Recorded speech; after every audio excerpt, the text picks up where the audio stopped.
Hi, I'm Diane Hullett, and welcome to the Best Life, Best Death podcast. I'm excited today to be joining a colleague, Gabrielle Jimenez. Hi, Gabby. Hi.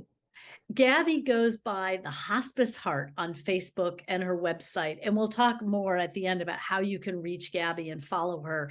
She's just a wealth of information, a warm-hearted hospice nurse who's really kind of taken to Facebook to share what she knows with people. And I'm just so excited to be talking with her today.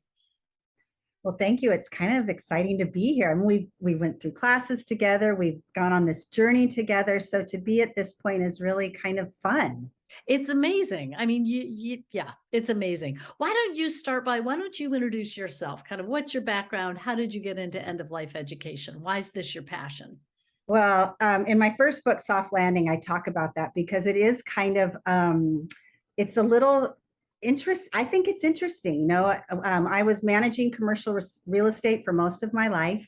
And then I moved into safety. It kind of hit right around 9/11, where we didn't have safety plans in our commercial projects. So I helped kind of initiate that. And then I got more involved in safety and construction and big steel buildings and just was big into safety. And then I was working with the company and I got them up to the numbers were good and they were able to not, they didn't need a safety engineer anymore. So I was laid off. And it was during that time that my friend was dying and his wife asked if I could come and just sit with him and care for him while she worked. So I did. And I was, well, I watched the hospice people come in and I thought to myself, and I get it now why people say that you're angels. We don't think of ourselves that way. And we actually are uncomfortable when people say that. But I thought they were angels. They were so gentle with him and they honored and respected him in a way that I was super drawn to. And so I decided I need to do this work. So I started, and here I am, mid 40s, and went to school to be a CNA and then an HHA. So I was a caregiver, a home health aide. And I worked in that field for a little while. And I took on a couple. They were both in their 80s. And I realized just how much they didn't know, how much families don't know about navigating age and decline. And so I decided to go back to school to be a hospice nurse because as they declined, I wanted to be able to help them. And I went back to school in my 40s, which was super hard. And in fact, many times I wanted to quit and almost failed. But I didn't. I worked really hard. And I decided that becoming a hospice nurse was exactly what I want to do. They don't teach hospice in nursing school. They don't really teach end of life. So it was kind of weird. It was like I was getting a license to do something I wanted to do, but I had absolutely no tools to do it. And one of my first jobs was with a skilled nursing facility who did not take very good care of their patients. So I walked out, which I'm still a little embarrassed about because that's not who I am. But I wanted to stand up for them. They have since changed their ways because I was very vocal about it. But they're wonderful now. So I need to say that. But I wrote the book Soft Landing because I wanted people to know that you could do anything if you work hard. You shouldn't ever expect things to be handed to you for free, right? You have to work hard, and the working hard part is what makes it taste so good. When I walked across that stage, I felt like 20 feet off the ground. I thought I did this. And then one of my most important jobs was working for a hospice company, which I'm still with now, but I was working in their hospice house. I ended up managing it for a couple of years, and that's where my lessons came from. We had 10 beds, 10 different types of patients in and out very quickly. It was a very much of a revolving door, unfortunately, but that's the nature of the beast. I learned about the team, how the hospice team works together. I learned about end of life care and how to meet people where they are, not where you want them to be. And I learned about love and life and culture and faith and all the things that happen in life and death and what that means. And so that was like the fire that lit me up, and I've just taken it and gone. And now I'm a full-time hospice nurse, an end-of-life doula, a conscious dying educator. And I think if someone said, so like, what's your goal? My goal is to help improve the way we care for people who are dying, but also people who are grieving. So gorgeous. I had forgotten that that was a really a midlife change for you. So you full on went back to nursing school and full on then within nursing school, was there a specialty for hospice nursing? No. Or you just got a nurse degree? I just did it to get my nursing with the complete intention of being hospice. I never wanted to do anything else. I didn't want to work with kids. I didn't want to work in med surg, although I do love the skills in med surg. But I didn't want to do ICU. I didn't want to do home health. I wanted to work in hospice. I wanted to work with people who were declining and dying because I wanted to make it different. In fact, I call it soft landing because that was always my goal. I want their landing to be soft. I love that. And I love that you had such clarity. I think that's an inspiration to probably people going into nursing school, that they could have that kind of clarity. And then Absolutely. you just sort of had to get on the job training by working in a hospice facility. When you were working there versus managing there, like even when you were managing it, were you still working pretty closely with clients? Absolutely. In fact, I really just worked. I mean, I worked always. I was very hands-on, but I didn't do it alone. And that's really important. I think that that was very humbling for me, that I needed to remember that this was not about me, that I'm a part of a team. And learning that is not easy. I was always been so independent and a little maybe even selfish. That is my patient. No, Gabby, that is not your patient. That is our patient. Say a little bit more about the team, because I'm guessing that the number one person on the team is the patient. Totally. So the team hospice in general comes with a doctor, a nurse, a social worker, a chaplain, a home health aide, and a volunteer. And they work collaboratively to reduce symptoms, to provide support and comfort, and to help both the patient and the people who love them how to navigate that journey. And we do work as a team, and it is not a solo act. And that's really important for people to understand, because while there might be one person on that team that you gravitate towards most, we work collaboratively, and that is one of the gifts of hospice. And I think that's the misconception out there, is people see hospice as death. Well, of course it is, because you go on hospice because you have a terminal diagnosis. But from my perspective, hospice is not a diagnosis. Hospice is a plan of care for the diagnosis. So if you start early on and you start with this team, there are so many different things that they can offer to reduce the fear and uncertainty, and to remind you that you are not alone. So beautiful. And as well as reducing pain, which I Yeah. know a lot of people have enormous amount of fear about. And I hear over and over again that people say, we wish we'd called in hospice sooner. But I think it's such a conundrum that our society somehow sees calling hospice as a failure. We see death as a failure instead of seeing it as this opportunity for people to come together. As you said, the team can support you, and the team can support your family and loved ones, as well as the person who's dying. There can be this enormous opening, I think, at that time. Absolutely. And I think that people, they don't want to get on hospice because they think that their loved one might die sooner. You don't die sooner because you're on hospice. In fact, many times you have a little bit more quality of life because you are managing your symptoms, right? Someone can come on with severe pain and anxiety and restlessness, and we can maybe help ease that a little bit. And if we do, you might have a little longer. That doesn't always happen. We can't predict that. But to have that team starting earlier can actually bring, I think starting earlier is the difference between pain and peaceful. And again, it doesn't always happen that we are not, we can't wave a wand. We have to work hard, and we do everything that we can to eliminate the suffering. And sometimes things go quickly and sometimes things linger. Yeah. Yeah. I love it. I asked Gabby if she'd be interested in being on the podcast because of her most recent book, which is called What Would Gabby Say? And it's kind of a segue from what we're talking about, because you mentioned that people really family, friends, the dying person often don't know a lot about what's happening on the journey. And I think one of your big goals as a hospice nurse and an educator is to support people in learning and understanding more. So what would Gabby say is really this gorgeous collection of questions, and they are real questions that people have asked you. Go into telling about how that came about. So I just love that book. If you read the first page, I've dedicated it to my Hospice Heart page, the community, because they're the ones who inspired it.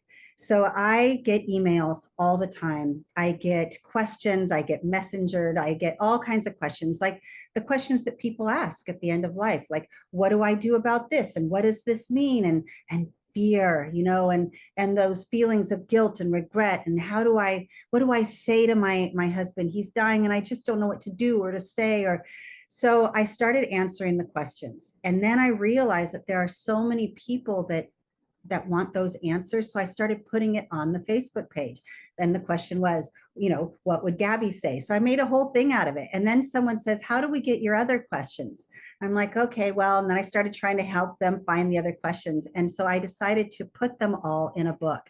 So these are actual questions that somebody has asked me, and my answers, which are not, I'm not a doctor, I'm not a social worker, I don't pretend to be. So this is my perspective and how I would answer a family member. I never lie. I'm super straightforward. I don't sugarcoat anything. And when someone asks me a question, I lean in a little closer, I hear them, and I answer them the best way I can so that their takeaway is comfort and maybe a little relief, certainly a little more knowledge that allows them to be less fearful, which that is kind of my goal. So that book is all about the community. That's so wonderful. I love just to read a few samples of it. I think what I love about the book is that it's very accessible. When you're going through something difficult, like someone declining, you don't really want to read a 200-page book that's very theoretical and kind of academic. You just want the information that you need. So some of the titles here include, when should we start hospice? What is a death doula? Regrets at the end of life. Transitioning versus actively dying, hospice, morphine, and death. Hospice is not the boss of you. Difficult deaths. Why do people hold on at the end? Food and water at the end of life. So you can hear just from that quick sampling that, Gabby covers a lot of ground, and it comes straight from people's real experience that they ask these questions and her real experience from which she answers. Let's talk a little about your Facebook page, because I love your Facebook page. Gabby's Facebook page is called The Hospice Heart, and she has over 100,000 followers, like 105 followers, 100,005 followers last I looked. Just an enormous number of people are following you. Who's following, and what kinds of things do you put up there? Oh, I love this page so much. So I started it in 2019. And I started it because I wanted to have a place to talk about death and dying.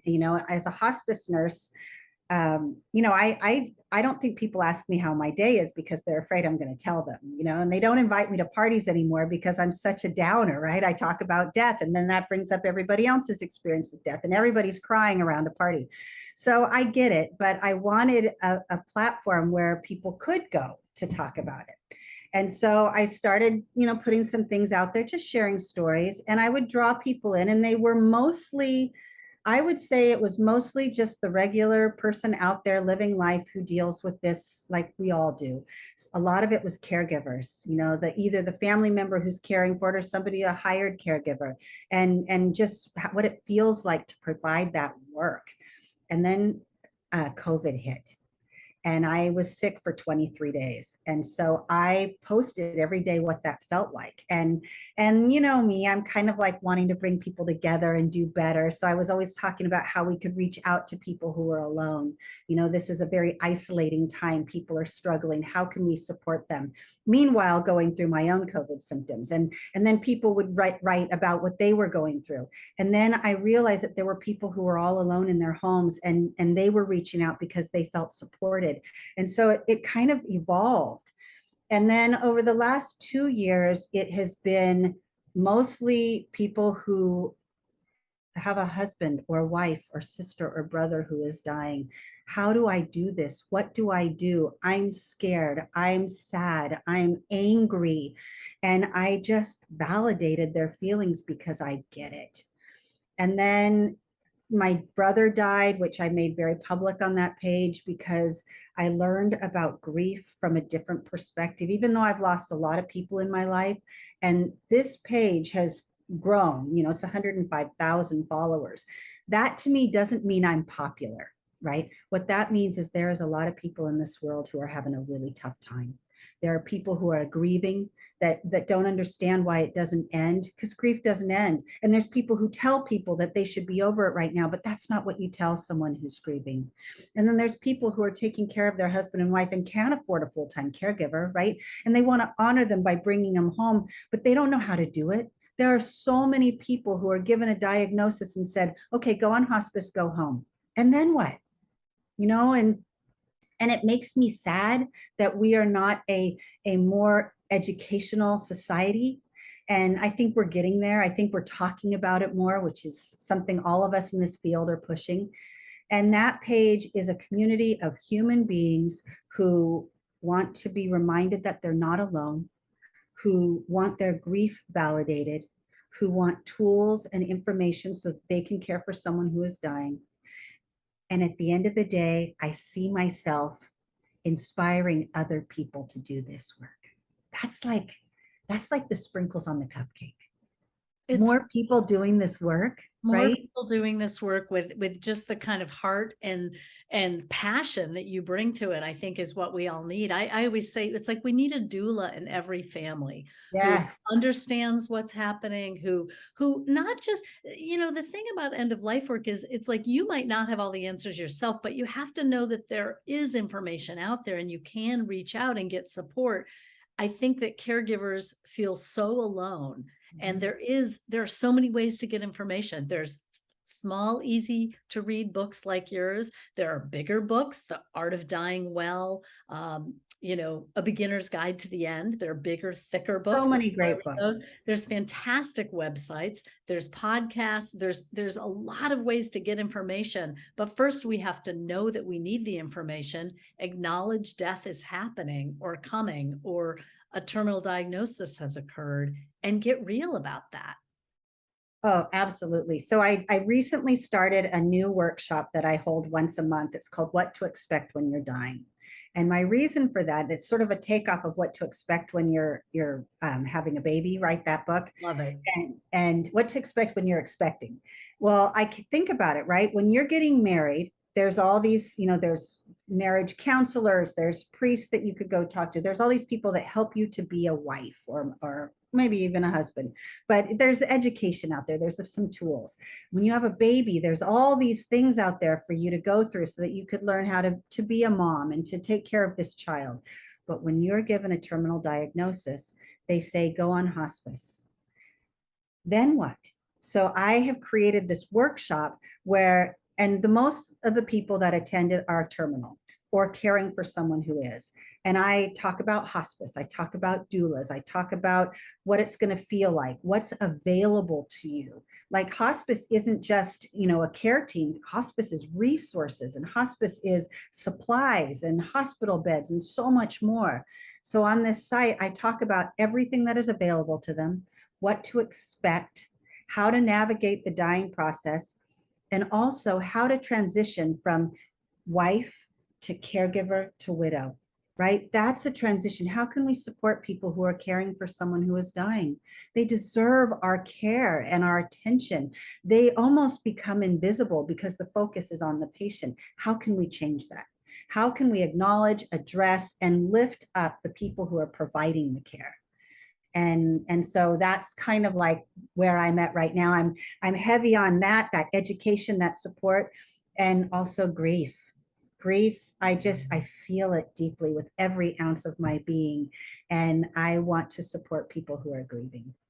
I just this morning was watching a snippet of a movie, and of course at the moment the name is escaping me, but it's a documentary about grief. I think it's called Speaking Grief or Speaking Your Grief. Mm. And the opening scene has all these different people walking on the sidewalk. And after a minute, you realize that every other one of them is wearing a t-shirt with a role, like it says brother, or it says sister, uncle, friend, or it says daughter. And these are all the people that they've lost. So the opening of this movie is saying we're all carrying grief that's unseen most of the time. And yet, if you look around and if we all wore the t-shirts of the people we're grieving, it would be a really different world. And I thought it was such a cool visual. I'm sorry, I don't have the name of the movie at the tip of my tongue, but I think it's a documentary called Speaking of Grief, or Speaking Your Grief. So I think about that, how we all carry this, and you must see that enormously in your work. Well, I wrote a blog called Pancake Grief, which I think I made up, although I could be wrong. But for me, in my world, I made it up. And I discovered pancake grief when my brother died. And I describe it, and I'll give you the short version. So you have this plate, right? When you're born, you're starting with a plate. And when you're a little kid, you might lose a pet or a grandma or a grandpa. And unfortunately, in some cases, a sibling or even a parent. And that starts your plate. And then over your lifetime, the plate is stacked high with pancakes of other losses. But we aren't really taught how to deal with grief, right? We're taught to kind of stick it down. Don't talk about it. No one wants to hear it. Keep that quiet. So the stack gets higher. And then one day something happens and you lose someone, even though you've lost other people. And that pancake sits on the top of the stack and it knocks it over. And all of a sudden, you see all the pancakes all over the table, and you realize you never dealt with that before. So many times when someone is going through, whether it's caring for someone who's dying or just loving someone who's dying, or however that plays out, at that moment when you say goodbye, you're reminded of all the other goodbyes. And it's heavy and it digs so deep to your soul. And we have to find a way to support people who are going through that, because it is not easy. It is not easy, and we are all going through it. And I was so touched when your brother was dying in the spring, and you really did I think you made a deliberate choice to share that in a really public way in order to have that vulnerability be seen, so that people would realize, oh wow, this isn't just something Gabby talks about. This is like she lives her talk. And I think it was a really beautiful model for everyone who follows you to see how vulnerable and truthful you were with the good days and the bad days around all of that. Thank you for bringing that up, and for saying that. When he first was taken to the hospital and flown in a helicopter, and he had been non-responsive without oxygen for at least a half an hour, we thought he was going to die. I asked the family, and we all were in agreement, do not say a thing. No one knew. I didn't put it on Facebook. I needed to soak it in first. I needed to try it on, feel it, see what it felt like, how it worked with me. Because even though I do this, I've seen 1,000 last breaths. It's still a last breath, and it's still a life, and it's still the fragility of life and what that means. And so I had to kind of work through that first. And then when I was sitting at the bedside, I had to decide between a hospice nurse and a sister. That was really hard. And I realized, just like you were saying about that documentary, we all wear the shirt. We just have different titles. And I decided to put it out there. The good, the bad, the ugly, the moments, right? How precious one moment where he woke up and he told me he loved me. Like, that was huge. And when he died, at least I was there to say goodbye. I was there when he took his first breath. I was there when he took his last. And I've lost my parents, my grandparents, my sister. I've lost friends. And this death, my brother's death, it was complicated. It was anticipatory. I mean, there was all of those emotions that you feel when someone you love is dying. And I wanted to put it out there because I needed help.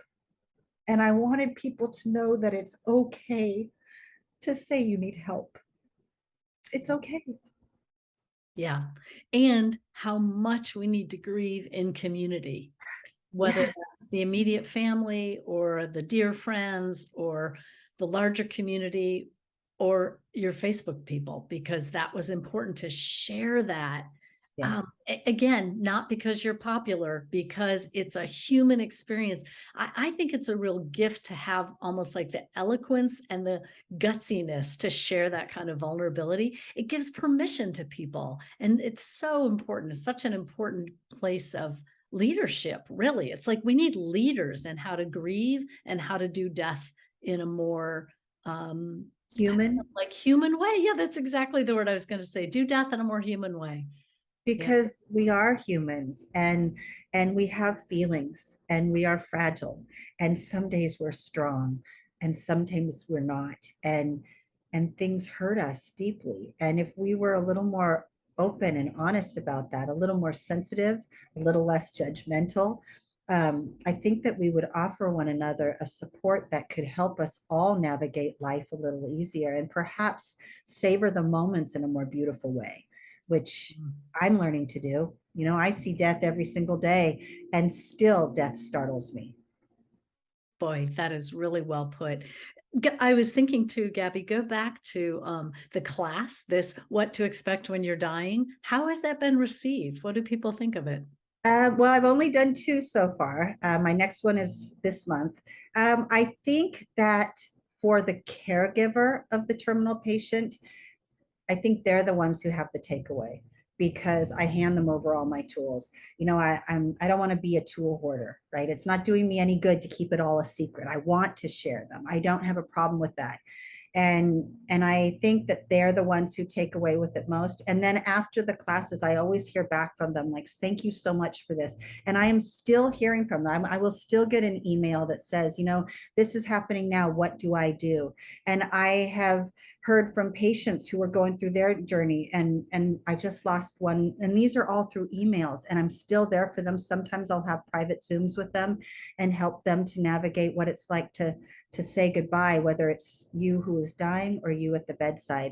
And I think that's what I'm doing. I'm handing tools over to anyone who is saying goodbye, however that looks for you, you know, and how we can do it in a more compassionate, gentle way, Mhm. so that the human being is respected and cared for well, that when they die, they take with them that they mattered. And when you say goodbye to someone, you take with them, I did well, I cared for them well. I think people need to take that with them. Beautiful. What do you find it most gratifying about this work? um, I think that moment when someone is sitting at the bedside and I've handed them the tools so that they do the work, I step back. It's not about me. I hand them the tools, and then I watch them do this beautiful work for someone they love in the most compassionate way. And I think to myself, you did so well. You did so well. Mm. And after they have died, if I'm not there, you know, if I never see them again, I always send them a message and I say, you honored them so well. I am so proud of them, and I am so touched that they took that stuff that I gave them and they provided such beautiful care. I think that's when I feel the most full of gratitude, to be able to be in a position where I can help ease someone's suffering, where I can help ease the difficulty of saying goodbye, and where I can help ease the transition to grief. I find that really fulfilling. Really fulfilling. Well, thank you so much, Gabby. I just think, what would Gabby say can kind of ring through our hearts and minds as we think about, what would Gabby say or what would Gabby do in terms of this bringing ease to a situation. So how can people find out more about you? Well, they could go to my website, which is thehospiceheart.net. On my website is class information, all the classes I teach, the best 3 months, which you're familiar with. I do 2 ritual and ceremony classes, one that focuses on grief and one that focuses on forgiveness of self and others. I do the What to Expect When You're Dying. And I have all my blogs and even some of my poems. I'm sort of an amateur poet. And I have all my podcasts, all the interviews that I've done, which are from so many amazing people and with so many amazing people. So it's not just about me, it's about the tools and information and education that all of them are, it's available and it's free. Yeah. And my books, I've written 4 books, so that's on there as well. It's a really good space to go to for all of it. And there's even at the end of this choices on that page, there's one that says end of life tips. And that's just some common things that happen at the end of life. And all of that is just free. Go there, take whatever you want. It's yours. Fantastic. So that's the hospiceheart.net. Yeah. And I go back to how, think about how, for listeners, think about how you take in information, where you want to get information, and go for it. There's a lot of good information. You can be well supported wherever your journey is taking you. Well, thanks so much, Gabby. Thank you for having me. Again, you can find out about Gabby at thehospiceheart.net, and you can find out more about the work I do at bestlifebestdeath.com. You've been listening to the Best Life, Best Death podcast. Thanks so much for your time.